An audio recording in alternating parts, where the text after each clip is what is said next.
Alright guys, so when it comes to shoulder mobility, we often always just think about increasing our mobility via stretching. And again, mobility is much more than just stretching. We need to be able to control all of our joints and control them through all of the range of motion that we do have. So if you have normal ranges of motion, you should be able to control those joints throughout the entire range of motion that you have. One of the easiest ways and best ways to do that is just by using joint circles. Take your joints through all of their outer ranges of motion, create tension at those outer ranges of motion, and even try to expand those ranges of motion even further. So when we're looking at the shoulder, we have the shoulder joint, the ball and socket, but we also have the scapulothoracic joint, so the shoulder blade on the rib cage. The shoulder blade should be able to move throughout all of its ranges of motion through elevation, protraction, depression, and retraction. And that's what we're going to do right now. So from the front, you can just take I'll show you from the front and then I'll show you from the side, and I might even turn around fully so you can see it from the back. Okay, so we're going to start in open chain position, so meaning our hands and our arms are just moving freely in the air.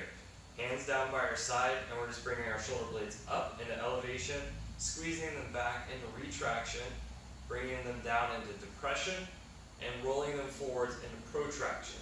We can go in elevation, retraction, depression, and protraction. And we can just go in these circles for a few reps, slow and controlled, squeezing and creating tension throughout. And we're just moving through the shoulder blade.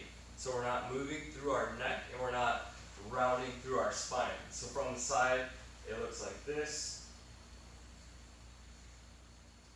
You can see the movement is just happening through my shoulder blades, moving the shoulder blades over my rib cage. And the opposite direction, we can do the same thing.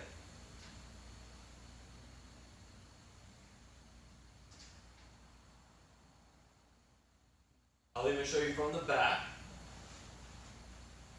Elevation, retraction, depression, protraction, elevation, retraction, depression, protraction, opposite direction, retract, elevate, protract, depress, retract, elevate, protract, depress, retract. So that looked at moving our shoulder blades through an open chain range of motion. So our arms aren't fixed to anything. We can also get down on the ground and go through a closed chain range of motion. So meaning our hands are fixed to the ground and our shoulder blade is moving still. So this one is very challenging for a lot of people. Most people are good at doing with their hands somewhere out in an open chain position, whether it's down the side here or up here.